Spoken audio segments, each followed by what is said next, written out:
Tout est possible maintenant. Fais un high five à quelqu'un pendant qu'on le chante à nouveau. Dis que rien n'est impossible, rien n'est impossible. Quand tu fais confiance maintenant, lève ta main droite et déclare, dis que rien n'est impossible, rien n'est impossible. Avec ta confiance, mets une main derrière ton oreille, dis, capte la voix. Y a-t-il quelque chose de trop difficile? Y a-t-il quelque chose de trop difficile? Alors mets ta confiance en Dieu seul et repose-toi. Lève les mains et déclare-le, fais-le de toute ta voix. Oh, dis oui. Absolument tout est possible avec la puissance divine. Acclamez chaleureusement le Seigneur avec une ferveur immense et accueillant avec une joie débordante nos prophètes bien-aimés sur cette scène sacrée. Père, merci pour cette belle opportunité que nous avons. Nous te demandons de nous parler et de nous guider au nom de Jésus. Amen.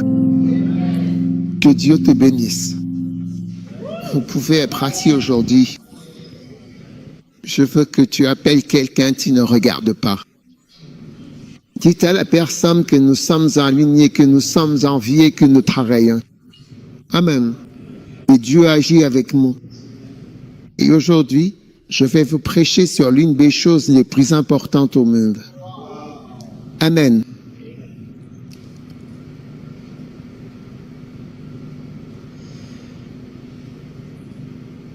Je sais qu'il y en a beaucoup. Les choses importantes, il y a beaucoup de choses importantes, mais je crois que la plus importante est ce que Jésus nous dit être le plus important, c'est-à-dire aimer le Seigneur. Alors aujourd'hui, pendant ce très court instant, le sermon d'aujourd'hui, je crois, va être encore plus court. Je ne sais pas si tu aimes le Seigneur. 4, quel est ce numéro? Déjà 4? Et nous n'avons pas fait grand-chose. Mais Matthieu 22, verset 36, c'est en fait encore un livre. Maître, quel est le plus grand commandement de la loi? Et Jésus lui répondit, tu aimeras le Seigneur, ton Dieu, de tout ton cœur, de toute ton âme et de toute ta pensée. C'est le premier et le plus grand commandement. Et le second lui est semblable. Tu aimeras ton prochain comme toi-même. De ces deux commandements dépendent toute la loi et les prophètes. Amen. Maintenant, si tu aimes le Seigneur, très bien, partie 4. Donc, chaque partie est différente. Alors maintenant, je vais passer au prochain point, très important. Si tu aimes le Seigneur maintenant, si tu aimes le Seigneur. Le reste de la Bible, les prophéties dans la Bible peuvent s'accomplir dans ta vie. C'est le point suivant. Pourquoi je dis ça? En d'autres termes, si vous aimez véritablement le Seigneur, une grande partie des prophéties, des bonnes prophéties que nous entendons et des principes de la Bible peuvent s'accomplir pleinement. Paris maintenant. Vous êtes-vous déjà sérieusement demandé pourquoi nous avons des prophéties et des prédictions de bien et nous ne voyons pas ces prophéties et ces bonnes choses sembler se produire? N'est-ce pas tout à fait vrai, en fin de compte? Il y a de nombreuses raisons, mais l'une d'elles est tout simplement parce que nous n'aimons pas le Seigneur. Pourquoi? Parce que la Bible dit, c'est là le premier et le plus grand commandement. C'est de cela que dépend la loi. Les lois dépendent de celle-ci. Aimer la loi. Et c'est de cela que dépendent la loi et les prophètes. Donc, toutes les prophéties que vous entendez, que vous lisez, toutes ces grandes choses. Dieu le dit. Toute langue qui s'élèvera contre toi, tu la condamneras. C'est une prophétie. Mais c'est pour ceux, les prophètes, les choses que les prophètes ont dites, tout repose sur cette seule chose. Tout en dépend. Tout dépend d'aimer Dieu Je n'ai pas lu la Bible avec vous. Est-ce que c'est dans la Bible ou ce n'est pas dans la Bible? Relisons-le au cas où vous n'aimeriez pas vraiment mon message. Maître, quel est le plus grand commandement dans la loi? Jésus répondit, tu aimeras le Seigneur, ton Dieu, de tout ton cœur, de toute ton âme, de toute ta bouche. C'est là le premier et le plus grand commandement. Le second lui est semblable, en vrai, tu aimeras ton prochain comme toi-même. De ces deux commandements dépendent toute la loi écrite et les prophètes, c'est-à-dire l'Ancien Testament. Tout ce que nous avons là-dedans, n'est-ce pas, que nous attendons d'être accompli. Le Seigneur est mon berger, je ne manquerai de rien, et ainsi de suite. La dîme appartient au Seigneur. C'est lui qui te donne le pouvoir d'acquérir des richesses. Beaucoup de choses auxquelles nous croyons, le jeune homme a faim et souffre, mais ceux qui servent le Seigneur ne manqueront d'aucun bien. Oui, il prend plaisir à la prospérité de ses serviteurs. Tous ces prophètes. Tout repose sur cette chose. Tu t'y accroches. Donc, si tu n'as pas d'amour pour le Seigneur, tu peux bien dire des choses, mais autant mettre quelque chose dans un ordinateur et appuyer sur play. Tu comprends? Ça ne marche pas. Donc, aimer le Seigneur, c'est très important pour toi d'aimer le Seigneur. Tu vois? Puis aimer le Seigneur doit devenir ton objectif principal. Crois que cela veut dire d'aimer le Seigneur. Tu dois apprendre à aimer le Seigneur. Bien. La semaine dernière, je crois avoir partagé un passage des Écritures dans lequel Paul dit que le but de notre instruction est l'amour. Donc son objectif. Car enseigner, c'est aimer. Le but de l'instruction est d'aimer, d'apprendre à aimer et d'aimer Dieu. Amen. Le but de notre instruction, en Timothée 1, verset 5, le but de notre instruction est l'amour. Pourquoi le but de l'instruction serait-il l'amour? Parce que toutes les prophéties, toutes les lois, tout repose sur cet amour. Aimer Dieu et aimer notre prochain? Alors, combien d'entre vous seraient d'accord avec moi sur ce point? Ça doit être important d'apprendre à aimer le Seigneur dans votre maison. Je vois bien que vous ne levez pas la main. Je ne trouve pas ça très sympa. Levez la main au moment après que vous participez. Oui, alléluia. Donc aimer le Seigneur est quelque chose que vous devez apprendre maintenant, surtout quand vous allez vous marier, particulièrement pour les filles.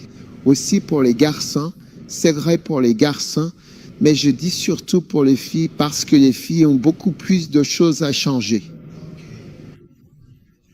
Votre vie change davantage parce que vous êtes une fille.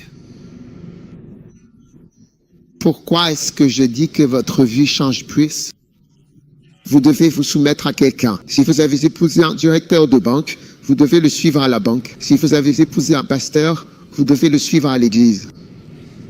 S'il est pilote, vous devez adapter votre vie. Il arrive, il voyage la nuit, il reste là pendant la journée, il part une semaine, il revient. Je veux dire, toute votre vie devient subordonnée et secondaire à la personne que vous avez épousée. Si votre conjoint mange un aliment, vous le mangez aussi. S'il mange des chats, vous mangez des chats. Crois que la personne même, vous suivez le mouvement. Même sa langue, il se peut que vous deviez l'apprendre, puis vous vous adaptez. C'est exactement cela, c'est précisément ce que cela signifie d'aimer profondément quelqu'un ou de s'engager pleinement dans le mariage. Et en fait, il est désormais essentiel d'apprendre et de comprendre pleinement cette nouvelle réalité, d'assimiler ses implications. L'une des choses les plus tristes et les plus difficiles dans la vie, c'est de rencontrer quelqu'un qui n'a pas été correctement formé. Rien, c'est une mauvaise expérience et malheureusement, beaucoup de nos sœurs en Christ ne sont pas formées si vous n'apprenez pas à haïr. Mais c'était des gens, quand je m'habille comme ça, que j'ai l'air belle et que je sors, alors tu trouves vraiment que je suis jolie. Bon, j'aime ta robe, oh tes cheveux. Ça vient d'où? Ce n'est pas de l'amour, ce n'est pas de l'amour. Tu n'aimes personne quand tu es heureux, c'est toi-même. Tu t'as rendu heureux, c'est toi-même. Mais tu n'aimes personne. Être heureuse en tant que fille, c'est différent d'aimer quelqu'un. D'accord? Il y a là. Aimer quelqu'un, ce n'est pas ta propre idée de ce qu'est l'amour. Et ça, c'est aussi l'autre chose. Ce n'est pas ton idée de l'amour. Les Africains de l'Ouest, ou les Ghanéens, ont un certain concept de l'amour, tandis que les Sud-Africains en ont une conception différente. Les Africains ont une autre conception. Selon l'endroit d'où vient ton conjoint, il y a des choses différentes qui font naturellement. Donc, si tu avais un groupe de frères d'Afrique et que tu leur demandais ce qu'ils préféraient, plus tous les Africains lèveraient la main pour une chose, tous les Ouest-Africains pour une autre. C'est une expérience que j'ai déjà faite et tu découvres, en fonction de leur manque ou de leur carence dans ce qu'ils vivent, ils lèvent la main. Je sais que ce que l'autre a et qu'ils n'ont pas est plus important que ce qu'ils reçoivent. Et tu demandes ce qu'ils reçoivent, mais je n'ai pas l'intention de dire ce qu'ils reçoivent.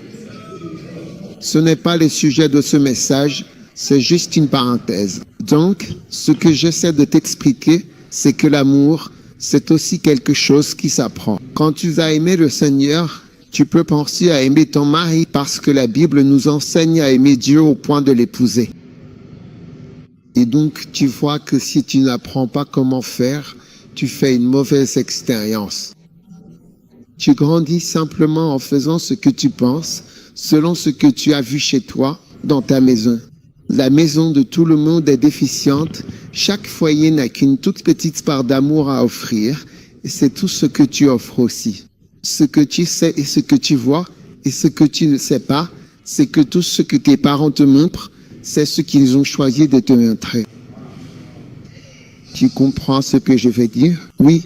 Et beaucoup de parents font bonne figure devant leurs enfants aussi longtemps qu'ils le peuvent, jusqu'à ce que la dispute éclate au grand jour, quand les conflits deviennent publics, alors tu te retrouves mêlé à tout ça. Et les enfants sont forcés de choisir un camp, de décider de quel côté ils sont. Tu comprends mon message?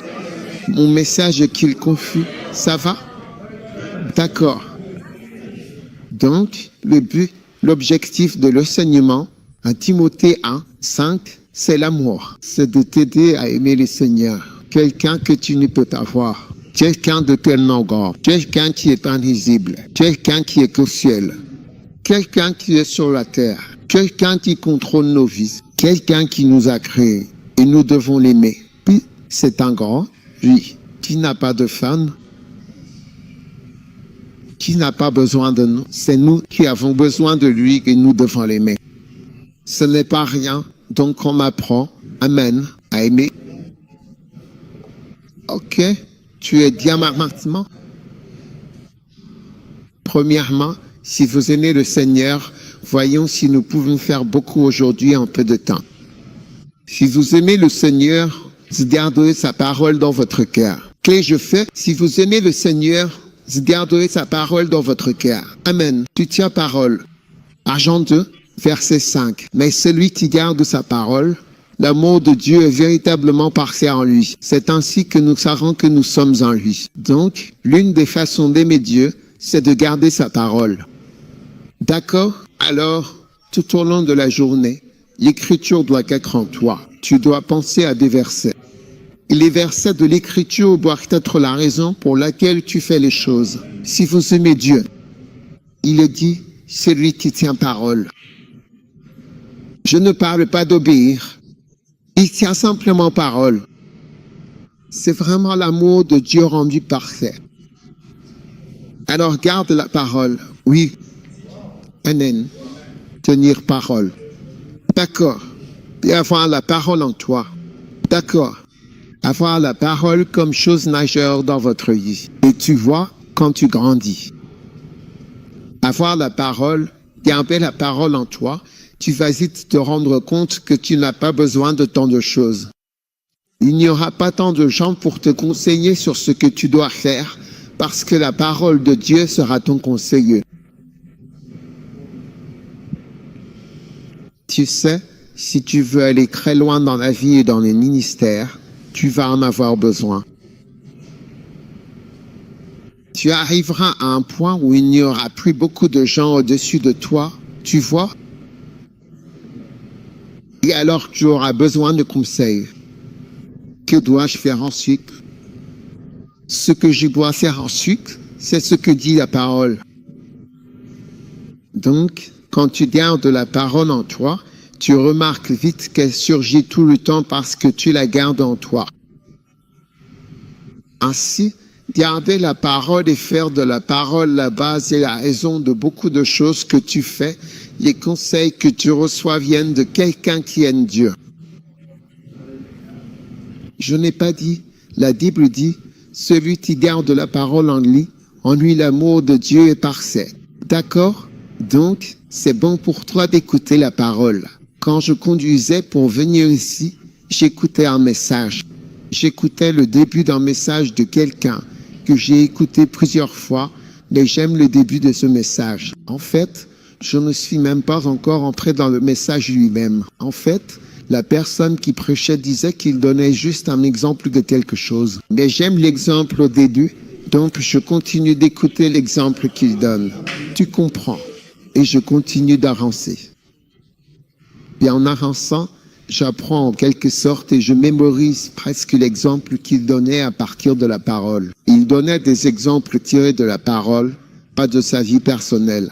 Il expliquait quelque chose en continuant de donner le même exemple.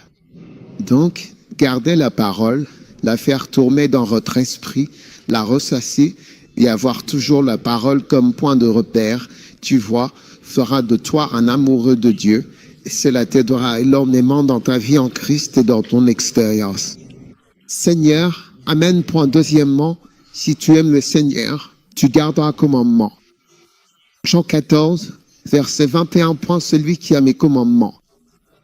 Maintenant, cette fois, j'utilise le mot « garder » aussi dans le sens d'obéir et celui qui les garde.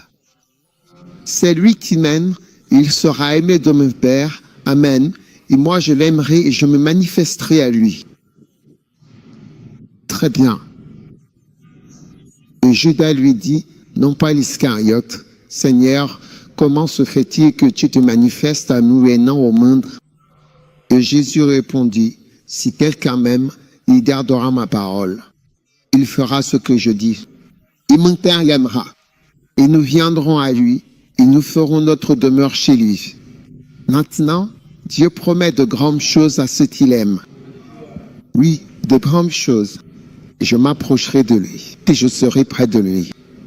Je serai près des amoureux. Les gens qui aiment. Amen. Donc, Dieu n'utilise pas votre parcours scolaire pour vous choisir, absolument pas. D'accord? Il n'utilise même pas votre santé pour vous choisir. Voyez-vous de qui vous approchez et à qui vous manifestez, vous montrez, vous révélez, vous exposez. Vous utilisez l'amour. Amen. Il est donc important que vous décidiez d'aimer Dieu. Donc, sur ce point, je veux que nous insistions sur ces commandements dans les Écritures. D'accord. Donc, vous devez apprendre qu'un amoureux de Dieu est quelqu'un issu des Écritures qui garde les commandements des Écritures. D'accord. C'est un amoureux de Dieu. Amen. La façon d'aimer Dieu est donc d'obéir aux choses que vous lisez dans la Bible. Une fois que vous le voyez dans la Bible et que cela peut être siècle. Si ce n'est pas dans la Bible, ce n'est pas de l'amour pour Dieu. C'est tout. Peu importe qui le dit. Réfléchissez grec. Si quelqu'un vous demande de faire quelque chose, même à l'homme de Dieu, et que ce n'est pas dans la Bible, ne le faites pas. Parce qu'il y a beaucoup de pasteurs dévoyés, même des évêques dévoyés, qui disent des choses qui ne sont pas bibliques. Faites ceci, faites cela, et ils disent des choses qui sont complètement contraires à la Bible. Vous devez donc savoir que l'Écriture est au-dessus de nous tous. Je ne peux pas venir réécrire la Bible. Je ne peux pas vous enseigner quelque chose qui n'est pas dans la Bible. Et vous devez l'apprendre. Vous devez apprendre à faire confiance à la parole de Dieu. Vous ne pouvez pas dire oh, « mon prophète dit »,« mon évêque dit », et donc c'est juste. Ça ne veut pas dire que c'est juste. Nous vérifions ce que nous disons avec la parole. Si ce n'est pas par la parole, alors ce n'est pas correct. Peu importe qui c'est. Ah, oui. Quand sommes-nous nés? Quand suis-je né? Vous savez, la Bible n'a pas été révisée. Vous comprenez? Elle n'a pas été mise à jour ni révisée. Telle qu'elle est. C'est comme ça. Shemaz, Exode. Quand les Égyptiens et les Israélites étaient en Égypte, combien de temps cela s'est-il passé? Il y a très longtemps, à l'époque d'Abraham, avant même de remonter à Melchizedek, à Enoch et jusqu'à Adam. C'est la Bible et elle n'a pas été révisée. Alors, qui existe, qui peut se comparer, dont les paroles, livres, prophéties peuvent se comparer? Donc, ta capacité à obéir à l'Écriture est essentielle pour aimer Dieu. Et tu dois respecter la grandeur de l'Écriture. Parce que l'on se rend compte que beaucoup de personnes inventent des choses complètement contraires à la Sainte Écriture et portent de très grands et importants titres ecclésiastiques.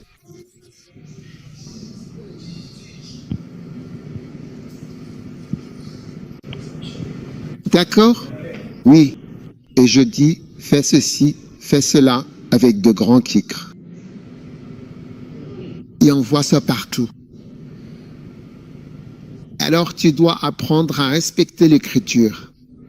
Donc si tu aimes Dieu, tu gardes ses commandements, ceux qui sont dans l'Écriture, les saintes Écritures.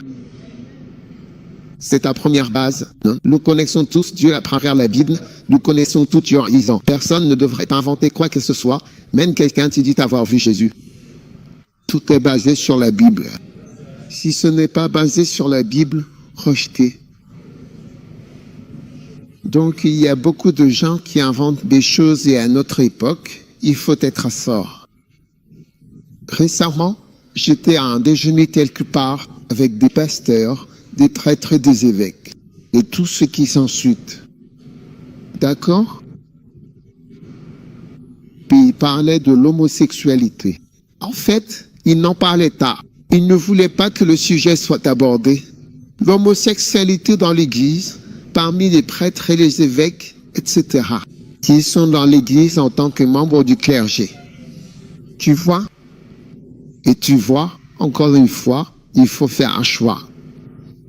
Maintenant, même si c'est quelque chose de très important et une personne très grande, tellement respectée et vénérée, et ils font ce qui n'est pas dans la Bible. Notre guide n'est pas un livre publié récemment. Notre guide n'est pas un manuel éducatif fraîchement édité. Pour nous dire quoi faire et établir des règles et des lois. Il y avait des lois au Ghana auparavant. L'homosexualité était une loi. Il y avait une loi contre cela au Royaume-Uni. Il y a encore une loi au Royaume-Uni contre la polygamie. Tu vois, la canne et quoi, la pédophilie et toutes ces lois qu'ils continuent de réviser. Et ils ont le droit de réviser leurs lois. Notre Bible, elle, n'est pas révisée. Nous restons fidèles à la Bible, peu importe qui. Quelle que soit la personne importante qui dit qu'il ne suit pas la Bible, cela n'a pas d'importance. Le titre de la personne n'est pas ce qui compte, C'est la Bible qui est le fondement sur lequel nous nous tenons. Donc je dis ça parce que ce n'est qu'un exemple, mais il y en a d'autres dans ta vie personnelle. Si un évêque ou un homme de Dieu, ou un prêtre ou peu importe qui te dit de faire ceci ou cela, et que ce n'est pas dans la Bible, c'est faux, ce n'est pas dans la Bible. Tu n'es pas censé le faire. Tu dois savoir ce que dit la Bible et tu suis, ou si la Bible ne le dit pas, tu ne suis pas clair. Sinon, tu n'y es pas, tu n'es pas dedans. Tu ne réfléchis pas correctement et c'est comme ça que tu montres ton amour pour Dieu en premier. L'écriture est ta base solide pour aimer Dieu. Dès que tu commences à suivre des choses qui sont dans la Bible, si quelqu'un te dit de faire ceci, tu demandes « c'est quel verset ?» et alors je suis. Quand c'est dans la Bible, je suis le mouvement. Voilà, parce que c'est notre livre et moi, je ne peux jamais regarder mon âge. Regarde comme je suis jeune. Est-ce que je vais réviser la Bible? Est-ce que je vais y apporter des modifications? Qu'est-ce que j'essaie? Je découvre encore des choses. Toi aussi, tu ne découvres pas encore des choses. Même ici à l'église, on apprend des choses. Alors toi aussi, tu ne découvres pas encore des choses. Comment quelqu'un qui découvre encore des choses à même âge être qualifié pour réviser dans la Bible? Soyons sérieux, d'accord? Donc, si tu aimes le Seigneur, tu garderas ses commandements tirés des Écritures. Tu peux l'écrire comme ça. Si tu aimes le Seigneur, tu garderas ses commandements tirés des Écritures. Les saintes Écritures. D'accord? C'est tout. Et l'Écriture sera toujours au-dessus des idées de n'importe qui. Les gens ont droit à leurs idées. Personne n'est contre ça. Mais, que disent nos Écritures? Oui.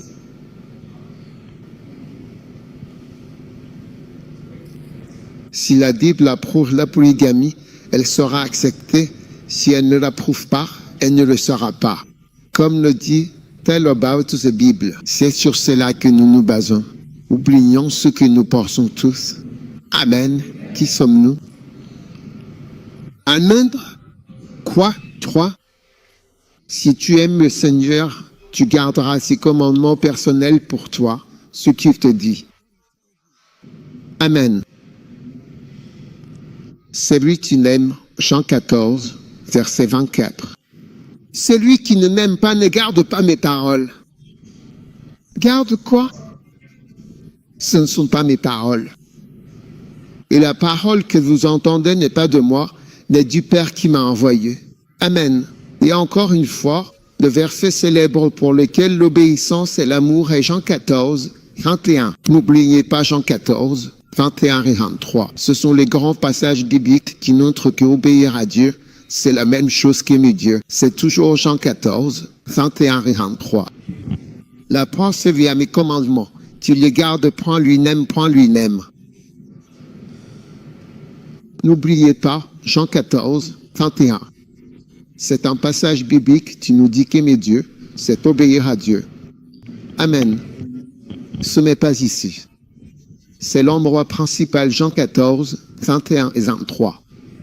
Très bien, vous êtes là, vous écoutez, oui. Donc maintenant, gardez son commandement, ce qui vous dit, s'il vous dit quelque chose personnellement, faites-le simplement. Dieu m'a dit il y a des années, honore cet homme de Dieu, et je l'ai honoré, et je l'ai honoré depuis ce jour. S'il te dit quelque chose, tu le sais. Il me l'a dit. Donne une offrande à cette personne, je le fais. Il me dit d'honorer cette personne, de bénir cette personne.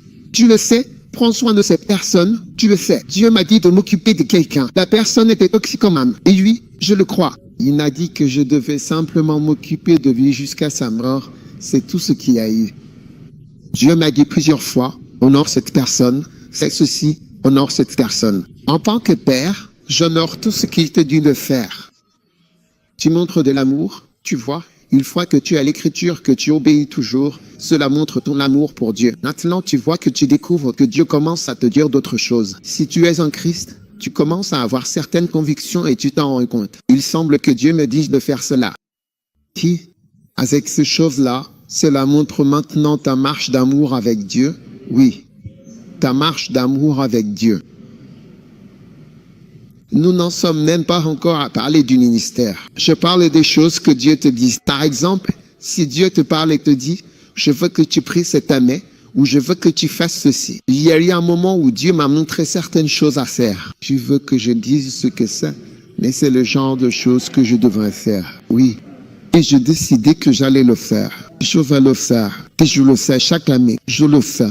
Ce qu'il m'a dit de faire, amen, ce que j'ai reçu. Dieu vient de me montrer. À propos des veuves, ce sont des personnes spéciales, tu vois, vraiment spéciales. Si une personne est veuve, c'est une personne spéciale. Il suffit de prendre soin d'elle. Donc, quel que soit l'ordre personnel, c'est là qu'on voit que tu aimes le Seigneur. Oui, alors remercions Dieu pour l'écriture, tu sais, non? Oui, mais maintenant, quand il commence à te dire d'autres choses dans ta vie, tu comprends, alors tu commences à dire oui. Je crois que le Seigneur m'a parlé, donc plus une personne grandit dans le Seigneur, plus tu verras, la personne dira. J'ai senti que Dieu m'a dit d'être dans cette église, Dieu m'a dit de vous aider, Dieu m'a dit de vous aimer. Dieu m'a dit de travailler avec toi, Dieu m'a appelé à faire cela. Et vous pouvez voir que vous grandissez maintenant dans votre amour pour Dieu. Amen. Numéro 4. Si vous aimez le Seigneur, tu garderas ses commandements. À propos du ministère. Amen. Ministère. Tout ce que Dieu vous dit dans le ministère. Tu garderas ses commandements. À propos du ministère. Oui. Parce que c'est l'une des choses les plus importantes. Dieu va te parler de cela. C'est pourquoi, pendant le réunion de prière Flow, je nous conduis souvent à prier pour l'accomplissement de notre ministère pastoral, du ministère apostolique, et ainsi de suite. Parce que, regarde, sur quoi as-tu prié, sinon sur ce qu'il t'a dit? Il y a de nombreuses années, en 1990 ou 1991, le Saint-Esprit m'a donné un verset. Consacre-toi entièrement à ces choses. Et je me souviens, j'étais en train d'avoir mon moment de recueillement et ça devait être en 1990, je devais avoir 20 ans. Peu importe l'âge que j'avais.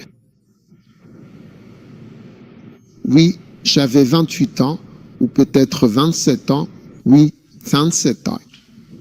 Certains d'entre vous qui regardent cette vidéo en ce moment même, quel âge avez-vous précisément?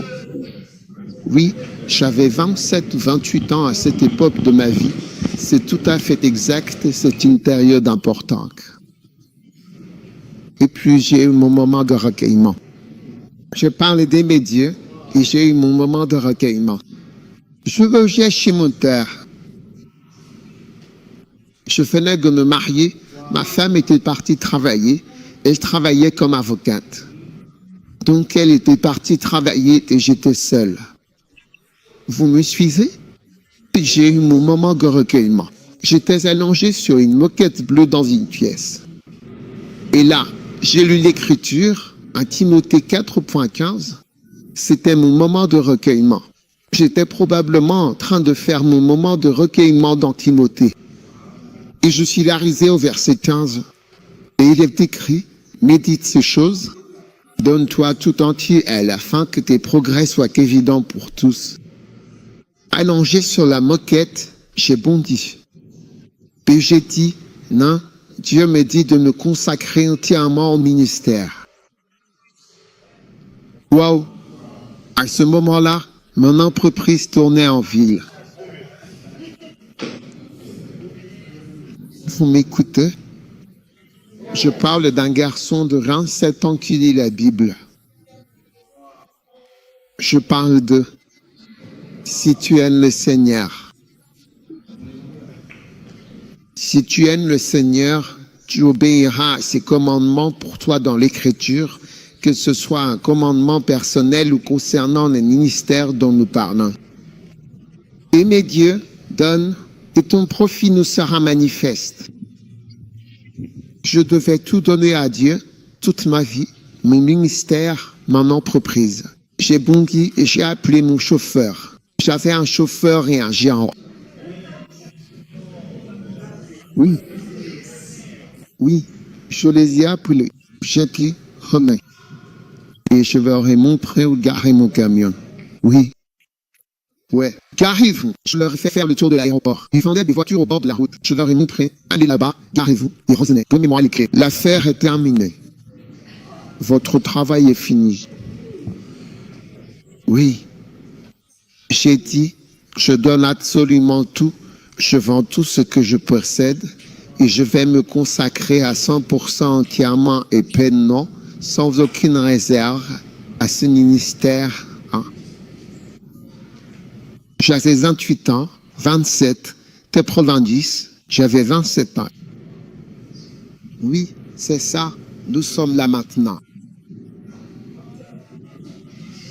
Oui, si vous aimez le Seigneur, vous veillez. Dieu vous a appelé. Dieu vous dit des choses, il vous dit des choses dans l'Écriture. Ce n'est pas une vision. Quand j'ai une vision, j'ai une vision. Je ne suis pas rentré dans le ministère à plein temps à partir de cette vision. Non, moi, j'ai l'ayé d'un moment de recueillement. Tu as vu l'une des chorales, la chorale Amen. Il chantait tout ce dont j'ai besoin, c'est mon temps de recueillement. C'est ce qu'il chantait. Oh, j'ai besoin de mon temps de recueillement. Tu devrais avoir peur quand je prends ma Bible que j'ai mon temps de recueillement le matin. Tu ne sais jamais ce que le Seigneur va me dire parce que je crois vraiment aux choses que je lis et elles s'appliquent vraiment à moi. Comme si Dieu était réellement là, en train de me parler, et je le sais, je le ressens. Oui, donc celui qui a mes commandements et qui les garde, Jean 14. Je t'ai dit 14, 21 et 23, ce sont les deux passages principaux où il est question d'aimer Dieu. Celui qui m'aime sera aimé de mon Père. Alors mon Père l'aimera, et moi aussi je l'aimerai, et je me manifesterai à lui. Ce sont ces personnes-là qui font l'expérience des manifestations de Dieu et de l'amour de Dieu. De ton amour pour Dieu, pour l'amour de Dieu, dépendent tous les prophètes et toutes les lois, toutes les prophéties, toutes les lois qui concernent la vie spirituelle reposent sur ton amour pour Dieu. Donc, quelqu'un qui aime Dieu est une personne très dangereuse à attaquer parce que dans sa vie, de nombreuses prophéties s'accomplissent concrètement. Alors, quoi que Dieu te dise au sujet du ministère, d'accord, décide que tu vas commencer à marcher dans ton amour pour Dieu.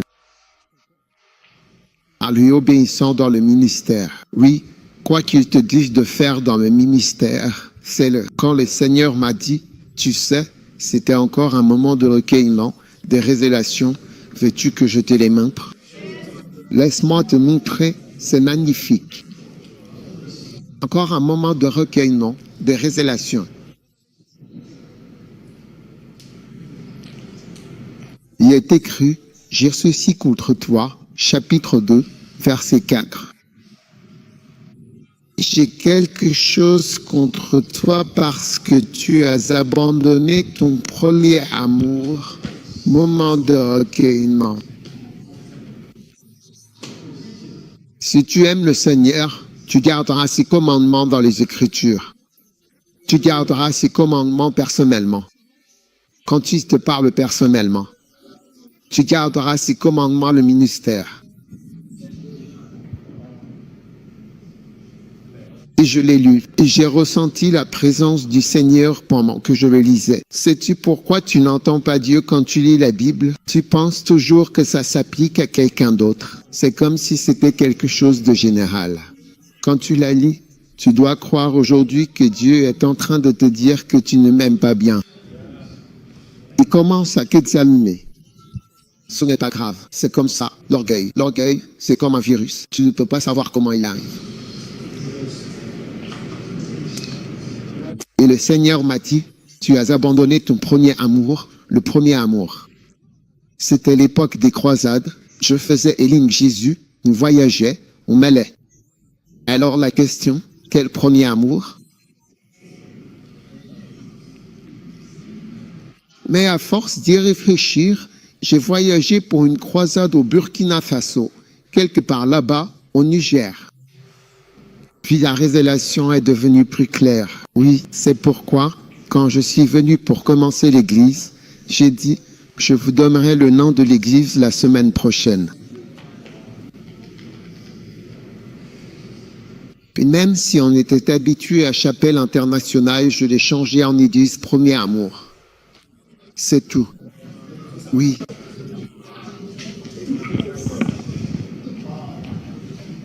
Est-ce que vous m'écoutez? Je veux que vous ayez Dieu. Si tu aimes le Seigneur, tu lui obéiras dans le ministère. Numéro 6, 5, 7, 80. Numéro, choisissez vos numéros. Si tu aimes le Seigneur, tu iras là où il te dit d'aller. Amen. Tu iras partout où il t'enverra. Amen. Maintenant, l'une des choses que les gens n'aiment pas, c'est de déménager de là où ils vivent.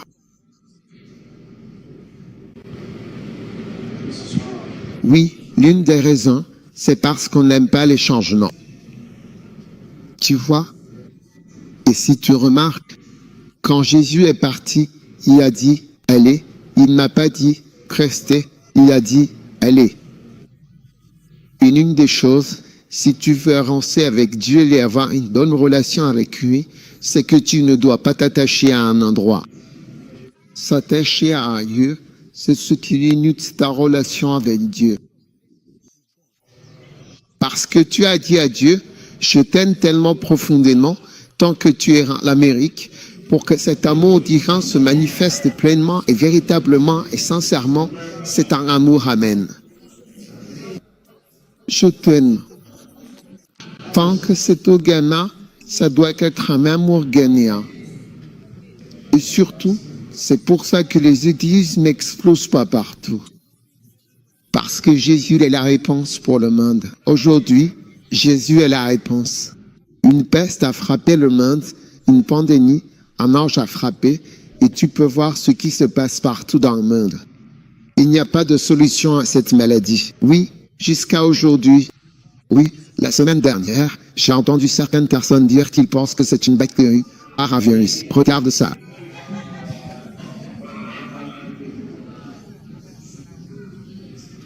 Le monde n'a pas de réponse. Je ne sais pas si c'est au Royaume-Uni, en Écosse ou ailleurs, ils donnent 61 millions de vivres aux travailleurs du sexe, c'est-à-dire les prostituées et ainsi de suite, pour les soutenir parce qu'ils sont au chômage à cause de la distanciation sociale. Tu ne peux pas faire ce que tu appelles ça avec la distanciation sociale. 6 mètres.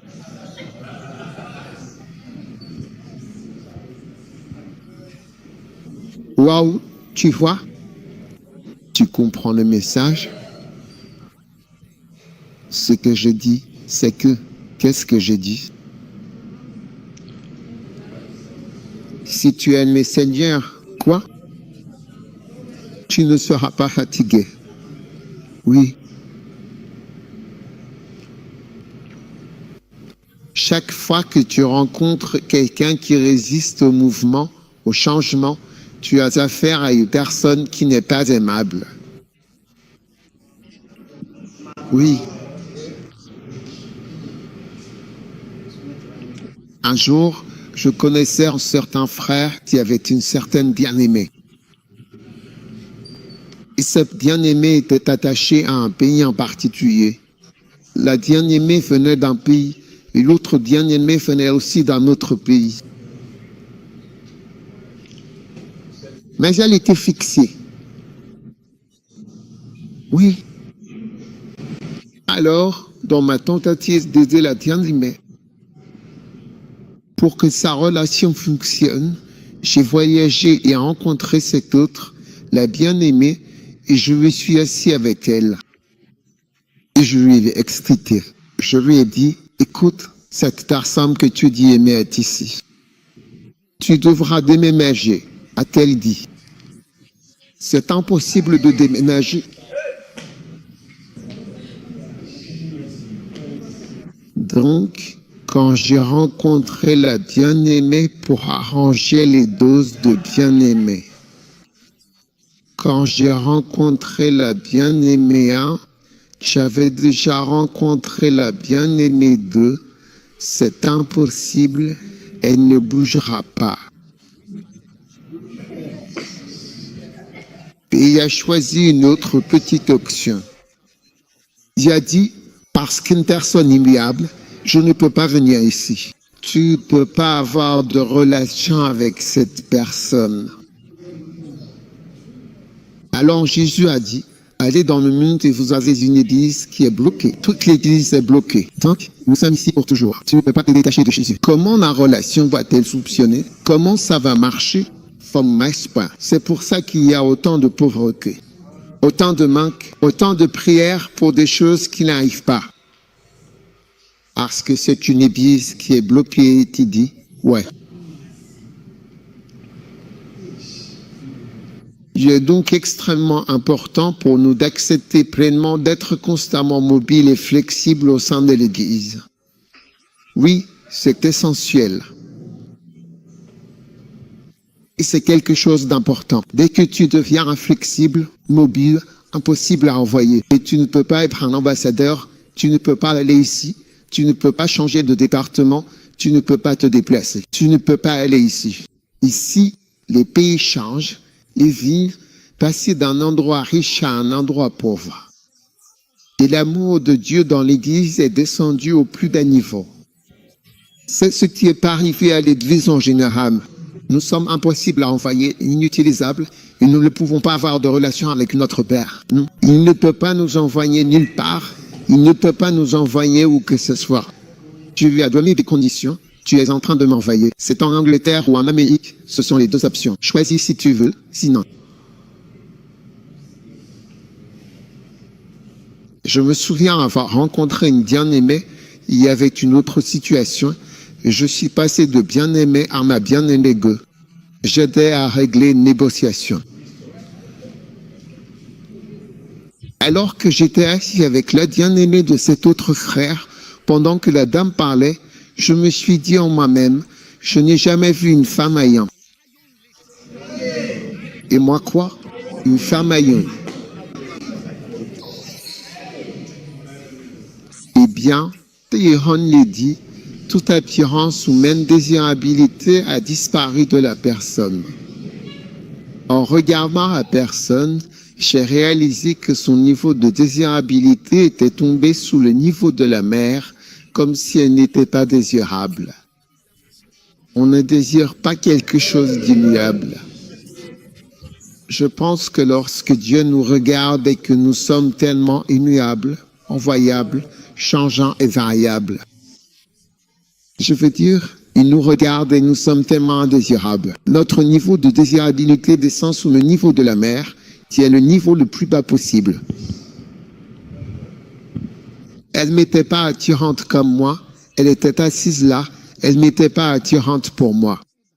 Je lui disais que ce frère avait choisi le mauvais cheval, qu'il misait sur le mauvais cheval pour cette course et j'espérais qu'il verrait clair. Il arrête immobile et changeant. Puis arrête-toi et tu es invariable. Invariable.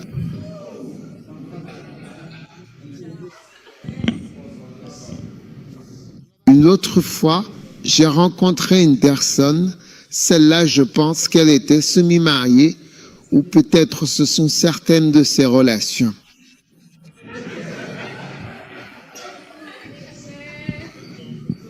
Oui, donc encore une fois, j'étais dans une négociation âpre. Je suis pasteur depuis quelques années. Alors que je négociais, j'étais à nouveau avec tout. C'est ce que la dame m'a dit. Je ne sais pas ce que je viens de dire. Je suis farouchement indépendant. Farouchement. Quoi? Indépendant. Farouchement indépendant. J'ai presque de la fièvre immédiatement, même s'il n'y avait pas de virus à l'époque. Indépendante, dit-elle, elle n'ira jamais dans un endroit où la personne est farouchement indépendante. Waouh, j'ai dit, d'accord. Un frère s'est également conseillé. Regard féroce quand Dieu nous regarde et dit, je suis certainement indépendant, dépendant de toi, penses-tu qu'il ne pourra jamais aimer? Toi? Voir, c'est pourquoi nous ne sommes pas aimés. Et Dieu ne nous aime pas, il ne nous aime pas. Il ne jeûne pas sur nous, il ne se manifeste pas en nous. Parce que nous ne sommes pas aimables, nous ne sommes pas gentils, nous le sommes. Alors, tu es toujours avec moi, n'est-ce pas, mon cher ami? Oui, alors ne soignons pas une église. Je ne veux pas d'église, je ne veux pas de pasteurs, d'évêques, de responsables qui ne peuvent changer. Tu travailles et viens dans ce département, tu travailles dans ce pays. Tu ne peux ni y aller, ni faire ça, ni déménager. J'aime l'église de la Pentecôte. Président, Pisiage, Allemagne, 6. Magnifique. C'est pour ça qu'encore aujourd'hui, c'est l'une des églises les plus pertinentes de tout ce pays. Avec, je crois, 17 000 branches rien qu'au Ghana et je pense environ 20 000 et quelques dans le monde. Oui, c'est pour ça. C'est pour ça qu'on les retrouve partout. Si tu voyages n'importe où au Ghana, tu verras l'église de Pentecôte. Partout. C'est une église de Pentecôte, apôtre ou autre. Ce n'est pas possible, ce n'est pas l'église de Pentecôte. Même au Canada, ils sont présents dans plus de 100 pays. Oui, rien qu'au Canada, ils ont environ 17 000 ou plus. Et tu entends dire que c'est un président. Il est ici aujourd'hui, demain il a dit qu'il serait là. Le moment d'après il est en Allemagne, puis la fois suivante il est ici. C'est comme ça, pourquoi pas? Donc, comme les catholiques et l'église catholique, tu vas dans n'importe quel coin. Tu vois ça, il a dit. Il parle italien, il est russe, il est là, et il parle truie, il est là, il est dans la ville. Magnifique, c'est ce dont nous avons besoin, oui, de cet endroit. C'est beau, tu vois. Ne laissons pas Dieu s'éloigner. Voyez-vous, je voulais donner 3 exemples sur 3. La bien-aimée que tu me demandais en mariage, qui me désirait ardemment, ils sont tous partis. Pourquoi? Parce qu'il a rencontré une partenaire clénable. Oui. Alors soyons flexibles entre les mains de Dieu. Combien de points avez-vous? 4, 5, 6. Numéro 6. Si vous aimez le Seigneur, Amen, vous aimerez celui que le Seigneur envoie. Amen. Vous aimez quelqu'un que le Seigneur envoie. Maintenant, Jean 16, verset 27. Or, le Père lui-même vous aime véritablement parce que vous m'aimez et que vous avez pleinement cru que je suis sorti de Dieu, le Père Tout-Puissant. Les Pères Ken, vous voyez que vous attirez l'amour de Dieu parce que vous aimez celui qui l'a envoyé. Parce que tu m'aimes, tu te rends compte que tu es en train de commencer. Tu vois, nous montrons ce qui attire même l'amour de Dieu vers toi. Tu te souviens, il a dit, celui qui a mes commandements et qui les garde. Celui qui m'aime est mon Père. Moi et mon Père viendrons à lui et nous nous manifesterons à lui. Et puis il y a le verset 20 qui dit cela, et nous l'aimerons. Oui, c'est la réponse. Et mon Père l'aimera, mon Père. Nous viendrons à lui parce qu'il gardera mes paroles. Maintenant, il continue dans Jean 16, verset 27, que Dieu vous aime. Alors, quand tu aimes celui que Dieu envoie, vous attirez l'amour de Dieu et vous entrez simplement dans l'amour de Dieu. Il dit, moi-même t'aime, je tombe amoureux de toi parce que tu m'aimes. Tu as été envoyé par le Père.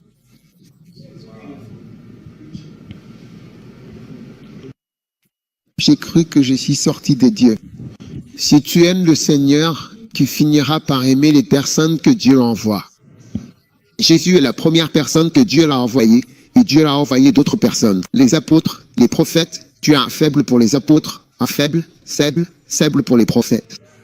Moi, j'ai un faible pour tous les pasteurs et les prophètes. Si tu es pasteur, non, j'ai un faible pour toi. Si tu es prophète, ils sont tous de bonnes personnes. Pour moi, je vois des gens se moquer des autres tout le temps. Je dis juste, c'est attention, méfie-toi des marchés.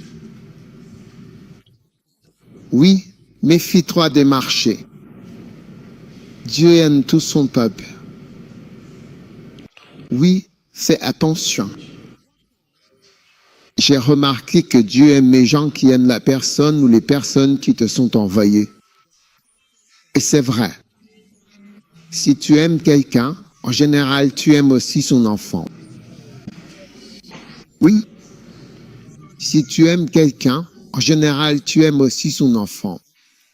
C'est pourquoi certaines personnes ont peur de mourir, de peur que quelqu'un d'autre épouse leur mari. Pourquoi? Elles pensent que la nouvelle femme, qui est leur ennemie, tu vois, la femme ennemie qui est arrivée, va combattre l'ancienne femme en s'en prenant aux enfants. Oui, le nouveau gouvernement et les personnes qui ont été nommées par l'ancien gouvernement sont maintenant en place et pleinement opérationnelles.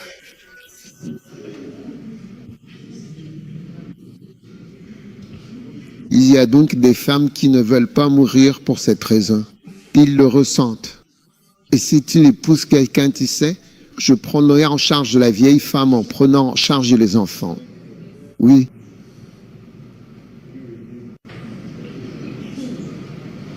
Mais c'est comme si vous aimez la personne, vous aimez celui qui est envoyé.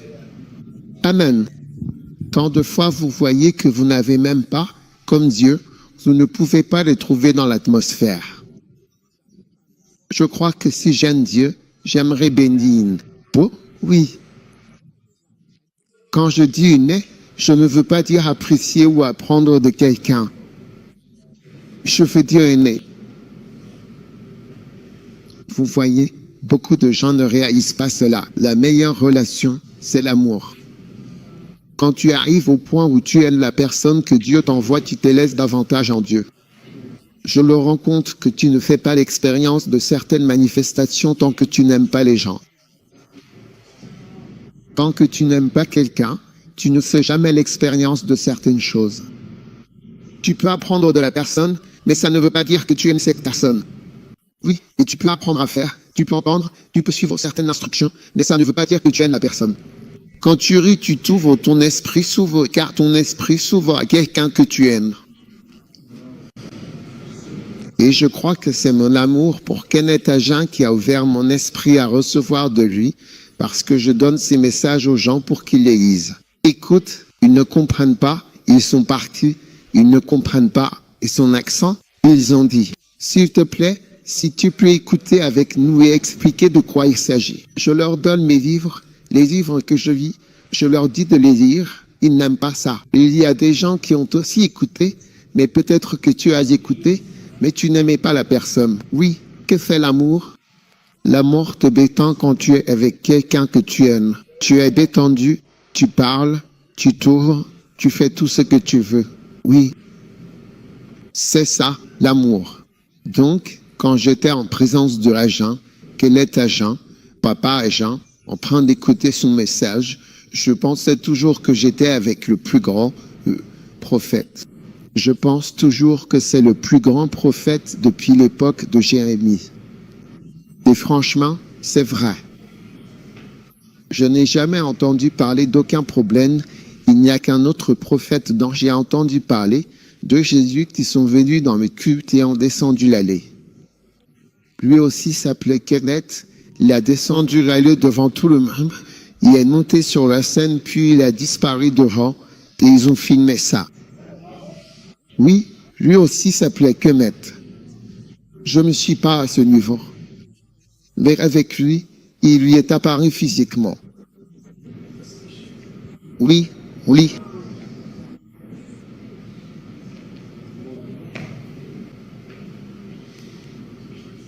Donc, ton amour pour une personne, tu vois, ça ouvre ton esprit pour recevoir des choses de cette personne. Et c'est pour ça que Jésus a dit, mon Père t'aime, papa, parce que tu m'aimes. Waouh, mon Père t'aime parce que tu m'apprécies. Oui.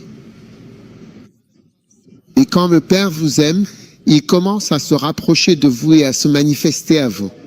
Vous voyez plus de choses du Père que vous ne verriez jamais si vous ne l'aimiez pas. Est-ce une bénédiction? Êtes-vous enthousiasmé par ce message merveilleux et étonnant? Amen, amen. Et puis, enfin, Jean chapitre 5, verset 20. Car le Père, si tu aimes le Seigneur, tu te révèles à lui et tu lui montres ce que tu fais. Car le Père aime le Fils. Amen.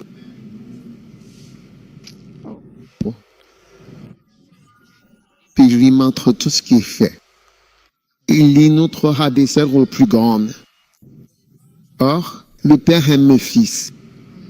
Maintenant, quand on aime, on montre des choses. Tu vois, vous vous exposez. Quand vous aimez quelqu'un, vous vous exposez à cette personne. Ainsi, aimer Dieu implique de s'ouvrir à Dieu. Vous devez vous ouvrir et dévoiler votre cœur à Dieu. Parce que quand tu aimes quelqu'un, tu te dévoiles à cette personne.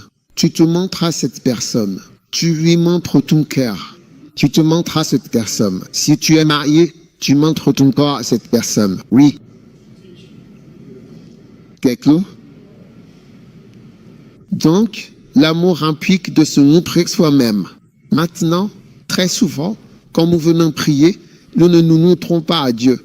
Nous venons avec les prières officielles. Ô Dieu, notre secours d'âge en âge, notre espérance pour les années à venir. Tu es notre abri dans la tempête. Agis, ô Seigneur.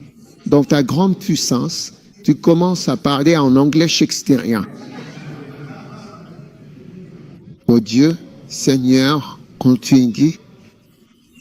Seigneur, ici, notre prière, Christ, prends pitié. Seigneur, prends pitié. Et tu as des mots spéciaux que tu dis, ce sont tes mots de prière. Mais quand tu commences à aimer Dieu, tu commences à venir vers Dieu et à lui parler librement. Les choses que vous ne dites pas aux êtres humains, vous les leur dites. Oui, et tu lui parles. Vous savez, je me souviens de Kenneth Hagin. C'était le premier livre que j'ai lu. Kenneth Hagin décrivait l'histoire d'un homme. Il a dit qu'il était un membre important de l'église, l'un de ses plus grands donateurs de dîmes. Il a reçu un appel téléphonique l'informant que l'homme était tombé d'une grue. Non, il y a une grue à l'extérieur de l'église First Life. Il construit un grand immeuble là-bas. Et il est tombé du sommet et s'est retrouvé dans le coma. Donc il a reçu un appel disant que l'homme était à l'hôpital, il a tout laissé tomber, il y est allé. Arrivé, il a prié pour l'homme, puis est reparti. L'homme s'est rétabli et est venu à l'église donner un témoignage. Il a dit que lorsqu'il était dans le coma, il est mort et il est allé au paradis. Et quand il est arrivé au paradis, le paradis était le meilleur. Il lui a dit, je suis arrivé. J'entends que ceux qui partent pour manger ne reviennent pas du tout. Oui, j'ai entendu dire qu'ils ne veulent pas l'idée de revenir. Non, non, non. Mari, femme, enfant. Attention, attention, attention, attention. Ne le suggère même pas. Trop risqué. Comme je suis arrivé, je suis arrivé. C'est trop risqué de retourner sur terre. Puisque je suis arrivé ici, je devrais y retourner. Ce monde méchant. Je devrais aller à Dansoma quand je serai au paradis. Certainement pas. Alors le Seigneur lui dit, tu dois retourner en arrière. Il a dit, je ne reviendrai jamais. Et le Seigneur dit, tu dois y aller. Puis il l'a emmené l'homme quelque part et il a tiré un rideau. Quand il a tiré le rideau, il a entendu Kenneth Hagin prier. Kenneth Hagin priait à l'hôpital et il a dit, Seigneur, je ne te permettrai pas de prendre cet homme. C'est l'un de mes principaux membres d'église. Deuxièmement, c'est l'un de mes plus grands donneurs. Troisièmement, c'est l'un de mes principaux soutiens dans le ministère. Je ne permettrai pas qu'il meure, je ne permettrai pas qu'il parte. Et puis Jésus lui a dit, écoute, tu sais ce que c'est? Il a dit, oui, tu dois retourner, tu dois retourner. Waouh, oui, absolument. Vous voyez, je dis que lorsque vous aimez Dieu, vous priez. Et il t'a dit, regarde, c'est un homme, un timeur. Il donnait la raison. Regarde les finances de ma petite église. Est-ce que je peux l'accepter? Il est devenu pasteur à l'âge de 19 ans. C'est à ce moment-là qu'il est devenu ce jeune pasteur et il est l'une des personnes principales. Et il est en train de mourir, comment pourrais-je le laisser mourir? Il suppliait.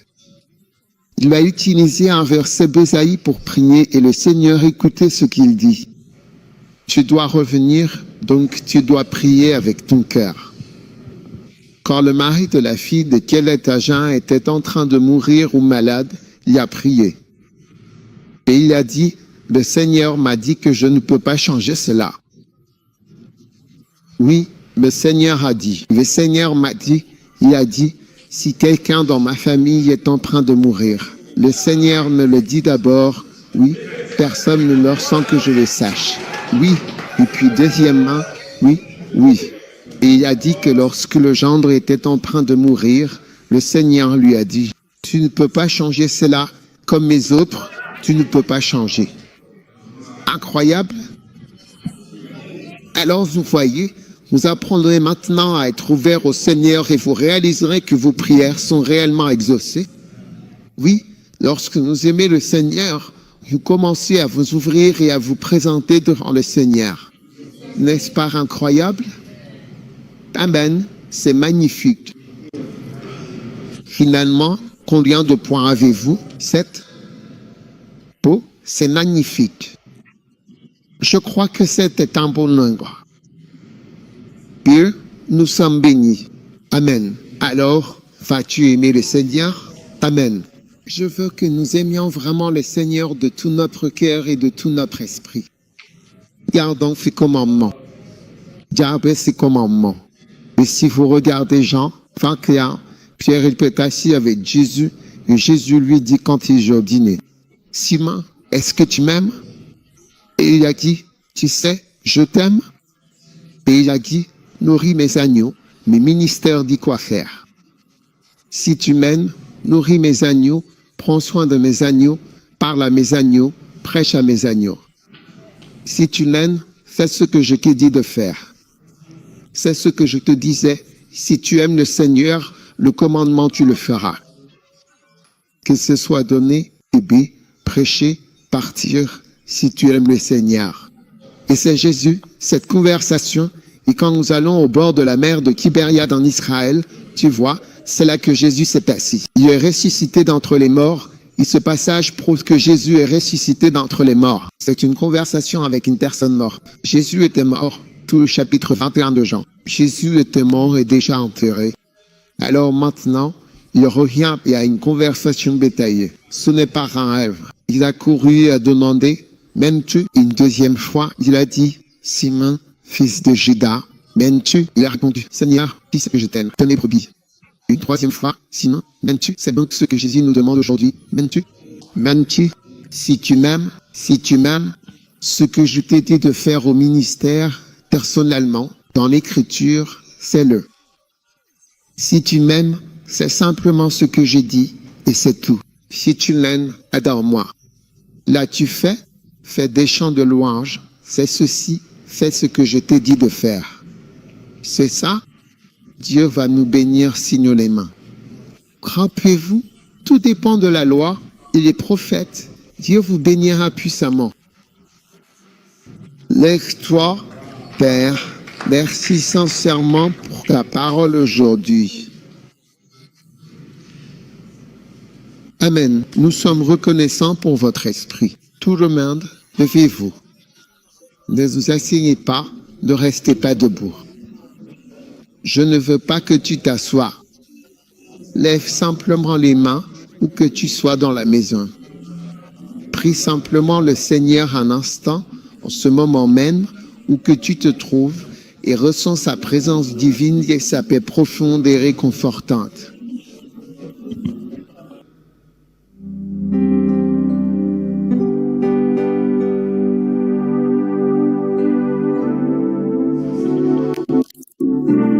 Au nom de Jésus, nous prions. Au nom de Jésus, nous prions.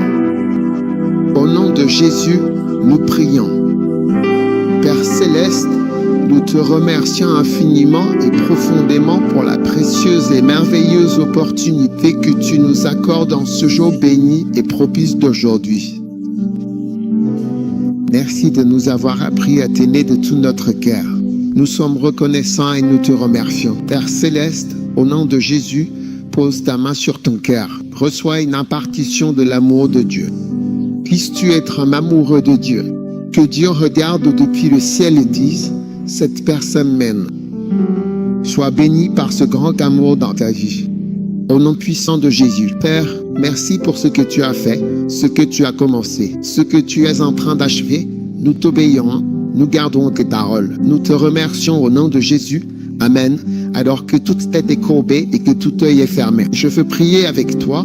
Peut-être que tu regardes, tu veux donner ta vie à Jésus-Christ. Je veux aussi prier avec toi. La Bible dit que Dieu a tant aimé le monde qu'il a donné son Fils. Quiconque croit en lui ne périra pas, mais aura la vie éternelle. Si tu regardes et que tu veux donner ta vie à Jésus-Christ, répète simplement ces paroles avec moi.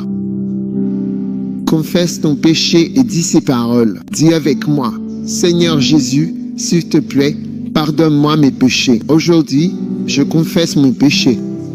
Aie pitié de moi, je suis un pécheur impur. Mais aujourd'hui, j'ouvre mon cœur et je confesse mes péchés. Aie pitié de moi, lave-moi avec le sang de Jésus. Fais de moi une nouvelle personne. À partir d'aujourd'hui, j'appartiens à Dieu et je servirai Dieu. Seigneur, pour m'avoir sauvé aujourd'hui, merci d'avoir écrit un nom dans le livre de la vie. Au nom de Jésus, veuillez m'inscrire comme votre enfant.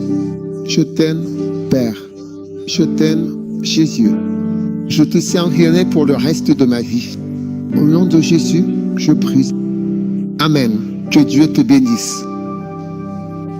En ce moment, nous voulons recevoir la Sainte Communion. Maintenant, je veux que vous preniez l'habitude de préparer votre propre communion. Parce que lorsque nous rouvrirons les cultes à l'église, vous devrez apporter votre propre communion.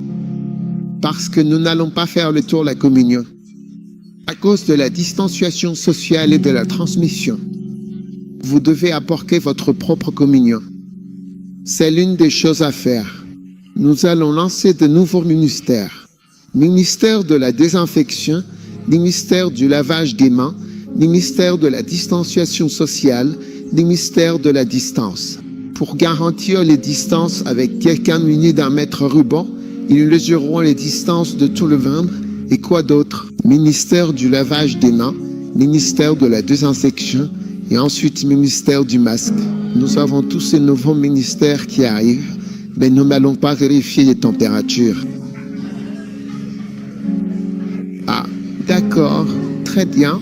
Maintenant, prenez votre pain. Je veux que vous preniez l'habitude de préparer votre propre communion.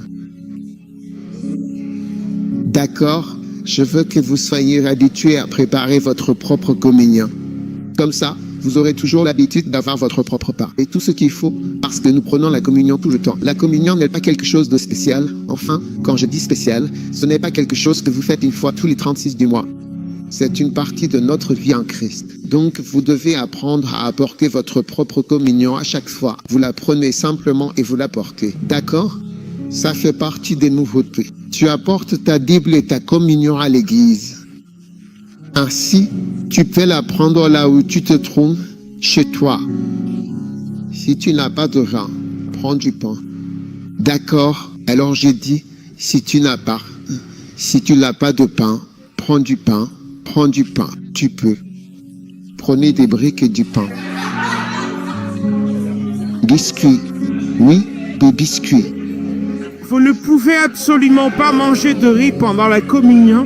S'il vous plaît, c'est très important. Alors prenez votre riz, prenez votre pain, puis prenez votre vin. Si vous n'avez pas de vin, vous pouvez utiliser du jus. Si vous n'avez pas de jus, coca. Si vous n'avez pas de coca, de l'eau. Oui, je suis sûr que vous avez de l'eau dans la maison. D'accord, mais essayez d'avoir du vin, pas pour boire socialement, mais pour la communion, la Sainte Communion. Tout le monde devrait avoir une bouteille de vin à la maison pour la Sainte Communion. Ensuite, vous l'apportez, d'accord, et puis prenez une petite bouteille que vous utilisez pour verser. Celle que vous apportez à l'église. Versez un peu pour Geoffrey. Ne prenez pas l'habitude de boire de l'alcool. Pour certains, ce n'est pas une tentation. D'autres boivent le whisky de leur père à la maison. Ce n'est pas une bonne chose. Oui, vous buvez le gin de votre père et d'autres choses. Vous les buvez en cachette à la maison. vous écoutez. Vous pensez que vous faites le malin, mais en réalité, vous apprenez quelque chose de mauvais. Protita. Prendre, c'est-à-dire saisir avec intention, accepter pleinement et recevoir ce qui est offert. Manger, c'est assimiler, ingérer, se nourrir profondément de cette substance essentielle. C'est mon corps, une entité physique et spirituelle, le réceptacle de mon être, le véhicule de mon existence, qui est donné et partagé dans un acte de communion profonde et significative. Cette offrande est d'une importance capitale et d'une valeur inestimable. C'est le repas sacré, c'est le repas de Dieu. Cela vous soutiendra, cela vous rendra pur, cela vous donnera la vie.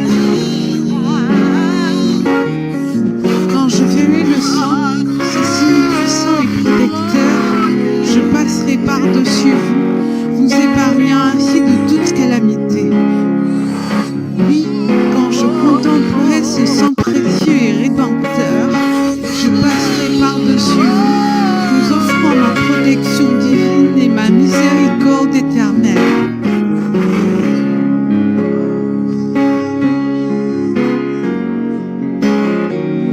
Aujourd'hui, vous tenez dans votre main un repas véritablement surnaturel, la Sainte Communion du pain, un moment sacré. Du pain, Fiurut Bisukin. C'est le pain qui est descendu du ciel. C'est ma chair et bois mon sang, et tu seras entier pour toujours. Tu seras libéré, tu seras délivré. L'ennemi ne peut pas vous toucher. Je me manifeste à toi. Quand je vois le sang, je passerai par-dessus toi. Alléluia. Alléluia. Job 21 et verset 19. Job 21, verset 19. Il le dit, comme vous l'avez dit dans la Bible américaine, que Dieu efface l'iniquité de l'homme. Il le dit, voyez-vous, par la Bible Amen, que Dieu efface l'iniquité de l'homme pour ses péchés.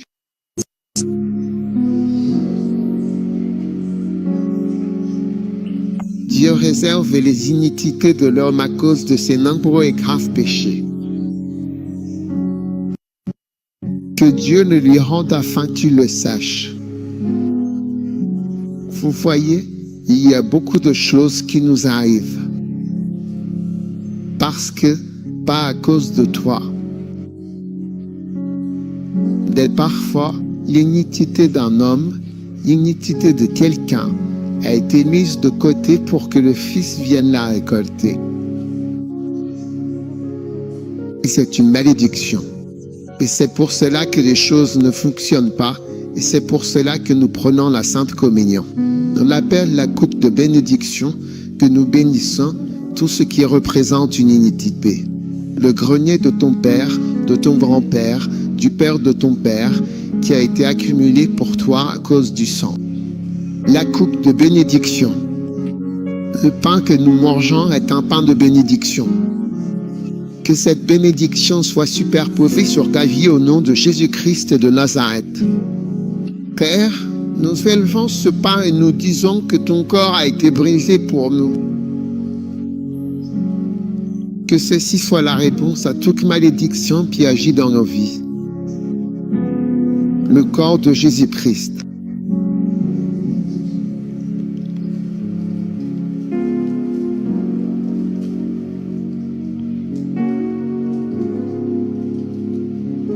Quand je verrai le sang, ce signe distinctif et protecteur, je passerai au-dessus de toi, épargnant ta maison et ta vie, car ma protection sera sur toi.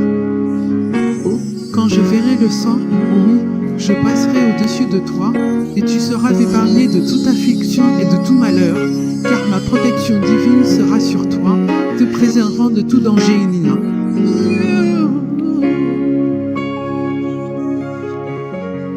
Je passerai par-dessus toi. Je passerai par-dessus toi. Soulevez-le. Coupe de bénédiction. Job 21, verset 19. Vous dites, Dieu réserve l'iniquité de l'homme pour ses fils. Que Dieu ne l'y rende afin que tu le saches. Car que lui importe sa maison après lui, puisque le nombre de ses hommes est retranché. Tout ce qui représente un cas qui vous suit depuis votre père, vos parents, vos prédécesseurs. Que la coupe de bénédiction soit une bénédiction qui se superpose sur ta vie. Reçois la coupe des bénédictions.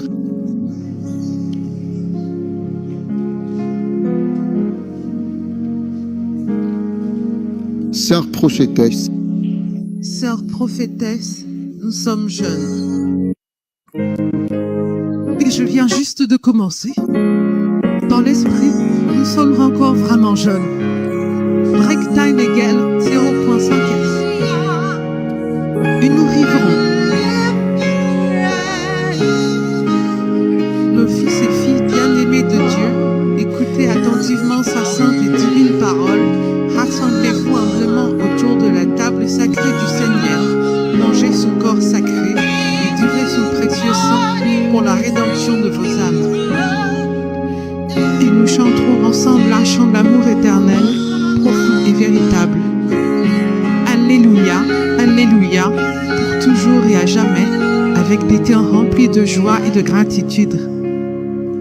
Crions ensemble avec ferveur vers le Seigneur Tout-Puissant, notre Créateur, qui a généreusement promis une récompense éternelle et glorieuse. Le bonheur au centuple, bonheur immense et éternel, et nous vivrons toujours dans une félicité perpétuelle et sans fin. Fils de Dieu, écoutez attentivement son Saint Seigneur. Rassemblez-vous humblement à la table sacrée du Seigneur. Mangez avec révérence son corps sacré. Buvez avec piété son précieux sang